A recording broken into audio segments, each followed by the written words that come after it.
esta proposta, né, de redimir o homem, né, por meio da sua morte de cruz. A ideia deste Criador se condensar na ideia de humano, se tornando frágil. Paulo fala isso, que a fraqueza de Deus, né, é mais forte do que a do homem. Porque a ideia de Deus ser fraco é naquilo que ele condensa em humilhar-se a si mesmo para responder o outro. No fato de Deus amar, pelo fato de Deus amar, aí apresenta a ideia da fragilidade, porque quando nós nos amando ao outro, nós esquecemos muitas vezes de nós para se dedicar ao outro. Deus esqueceu um pouco de si e se dedicou à humanidade, entregando o seu filho para morrer a morte de cruz. E quando vocês veem Isaías 52 e 53, né, este Criador que agora se coloca na mão da criatura para ser deformado, passar os maiores flagelos que Jesus passou, né?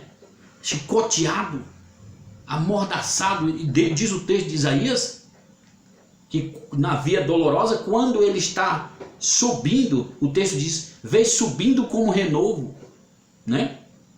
Como raiz sobre terra seca. E o versículo do capítulo 52, acho que é o versículo 13, diz que todos olhavam para ele, não via beleza alguma que pudesse agradar.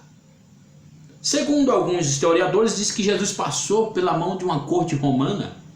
Uma corte romana, segundo o que se entende, é 600 soldados. Imagine 600 soldados esbofeteando um homem. Este homem passou a noite toda sendo torturado, né, chicoteado, esbofeteado, cuspido, e ainda ter que carregar aquela cruz para cumprir o propósito de redenção. Negar a si mesmo, porque todos os poderes que tinha de Criador, naquele momento, ele não podia usar para se defender diante dos acusadores, diante dos algozes, mas ele tinha que estar ali naquele propósito, suportar aquilo como uma ovelha muda e levar a necessidade do outro como um propósito final, morrer. Eu tenho que morrer por eles, senão eles não vão encontrar a salvação, a eternidade. Então a ideia da kenose aí é algo muito forte, porque ter que esvaziar-se de si mesmo, negar a si mesmo, para alguns não é fácil. Negar a si mesmo, né, naquilo que muitas vezes é prejudicial. No caso de Jesus, não é que os poderes e atributos dele é prejudicial, não.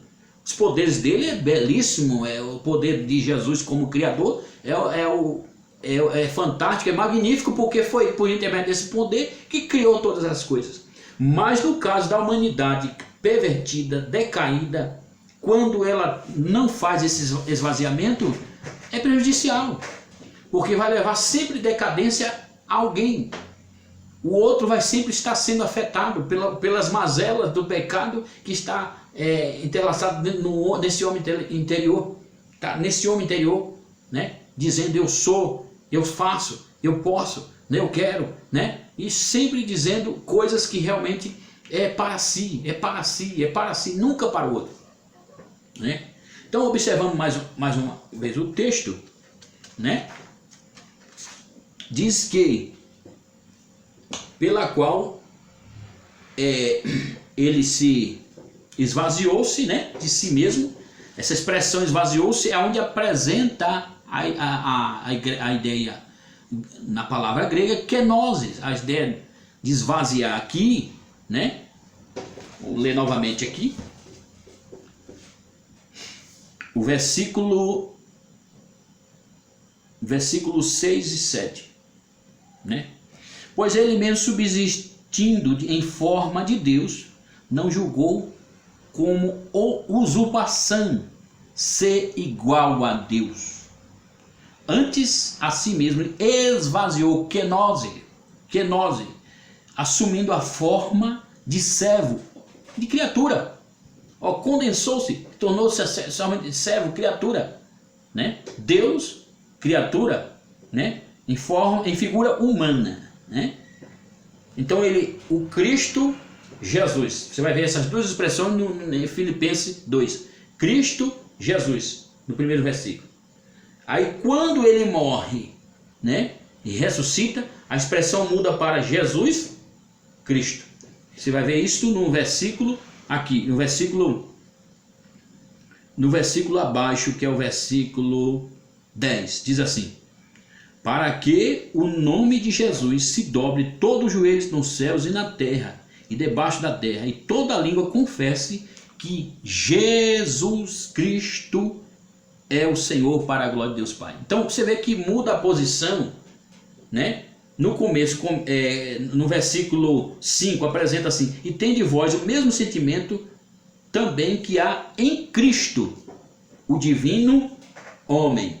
Agora quando ele morre e ressuscita, é Jesus Cristo, o homem que agora toma a posição de divino, quer dizer, ele retorna o seu papel daquilo, mas ele não é mais, ele leva consigo aquilo que obteve aqui na sua humanização, o seu corpo, a sua forma corpórea ressurreta, levou-se consigo para esta glória, né?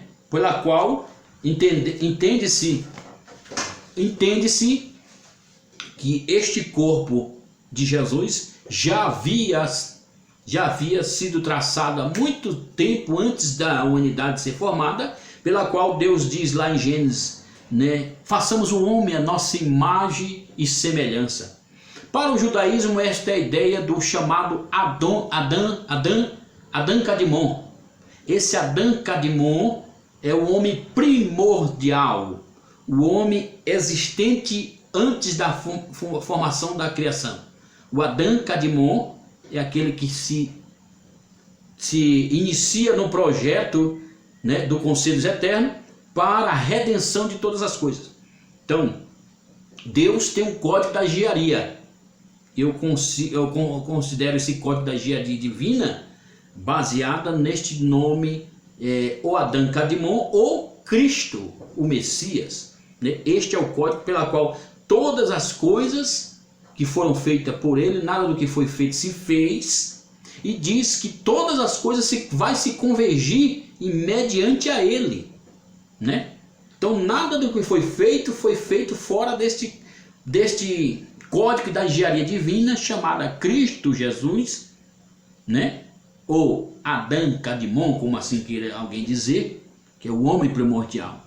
Então o Adão que realmente é feito no Éden, no jardim do Éden, é o protótipo do original que viria a ser encarnado um dia para a redenção deste homem que é protótipo lá do Éden. Então o Adão primordial é a imagem do Adão protótipo. O Adão que estava no Éden com Ravá, que é Eva, é o protótipo da humanidade, porque o original, o oriundo, é dentro deste mundo que o judaísmo chama de Atzilut, o mundo da emanação divina, o mundo onde é formado todas as coisas nele, né? Atzilut, o mundo da emanação divina. Então, dali é traçado desse Atzilut, o Adão Kadmon, que é a imagem primordial do homem, pela qual Deus diz, façamos o homem conforme a nossa imagem e semelhança. Então, quando esta imagem deste Adão do Éden é traçado mediante aquele que estava no Atzilut. E este Adão que está no Éden, que é o chamado Adão no judaísmo, Adão Harishon, que é o Adão terreno. Adão Harishon é o Adão terreno, né? Mediante alguns chamam de o homem terreno. Então toda a ideia do Adão Kadmon não é só apenas uma pessoa, mas é um estágio, né, traçado nesta engenharia divina, né? Um estágio traçado nessa engenharia divina. Toda a ideia do Adão Kadmon, o homem, a ideia da perfeição, né? Aquilo que é baseado no primordial, né? no primordial, aquilo que é perfeito. Então, o Adão Harishon, o protótipo, ele é baseado naquilo do perfeito Adão Kadmon. E que o Adão Harishon se perde, o Kadmon vem para tratar, né, o resgate daquilo que se perde na sua engenharia, né? Então, por isso que Romanos 8 diz que nenhuma condenação há para aqueles que estão em Cristo Jesus, que não anda segundo a carne, mas segundo o Espírito. Quer dizer, na verdade aí não há mais reprovação, né?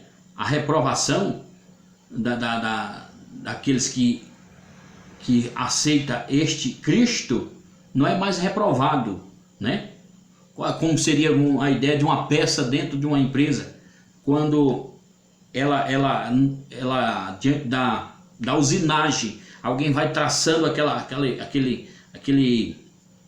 forma daquela peça, e mediante algum momento ali o torneiro mecânico, ele passa por um deslize,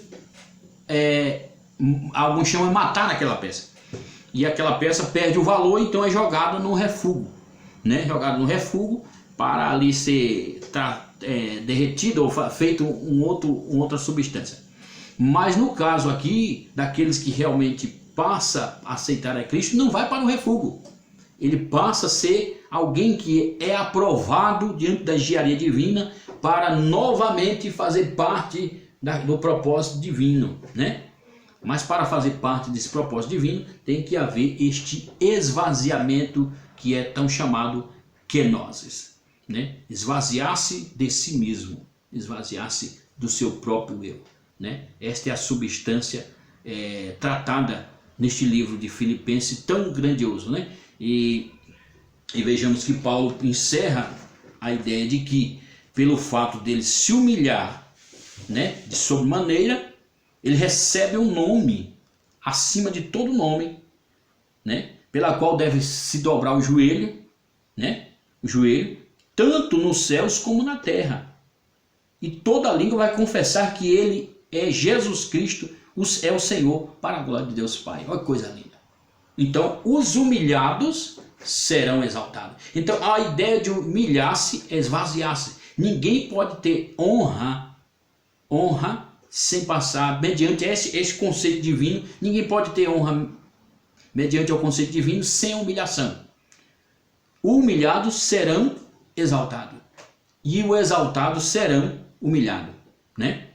O exaltado será humilhado. Então, o exaltado aqui é justamente aquele que recebe a ideia de kenodoxa, que é vanglorioso, cheio de exaltação, de egocentrismo, vaidade, né? É o kenodoxa, né? Você tem que tirar esse kenodoxa e ter o kenosis, né? A kenose, que é o esvaziamento da sua próprio eu, da sua própria pessoa, e aceitando a vontade divina. É isso que Jesus também trata até na oração do Pai Nosso, no capítulo 6 de Mateus, né? Quando diz, quando você for orar, ore: Pai Nosso que estás no céu, santificado seja o teu nome, seja feita a tua vontade. Ou seja, no momento que você diz seja feita a tua vontade, você está apresentando a sua kenose, o seu esvaziamento para Deus, dizendo: eu quero que tu entre em mim, faça teu desejo, a tua vontade, né? E que Deus em Cristo vos abençoe. Fique com essa reflexão e procure sempre olhar para esse texto de Filipenses como exemplo de vida, pela qual devemos sempre melhorar.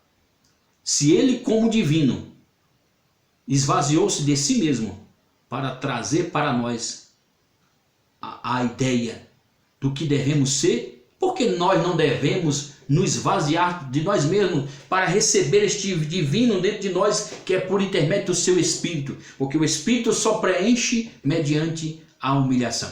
Quando nós nos humilhamos, o Espírito entra no nosso homem interior, fazendo em nós templo dele. Templo, nós somos templo do seu Espírito, assim diz a palavra do Senhor. O templo do Espírito Santo não se vangloria, porque toda a glória deste templo é honrar aquele pela qual o resgatou, pela qual o ornamentou. A glória do templo está naquele que realmente o construiu. Quem construiu nós? Cristo Jesus, né? O Adão Kadmon, né? E nós somos fruto desta imagem e semelhança divina. Que Deus em Cristo nos abençoe, e fique aqui as minhas considerações. E no próximo vídeo estaremos tratando sobre um assunto, juntamente com o presbítero Maviael, falando sobre o assunto do livro de Enoque. Que Deus em Cristo abençoe a todos.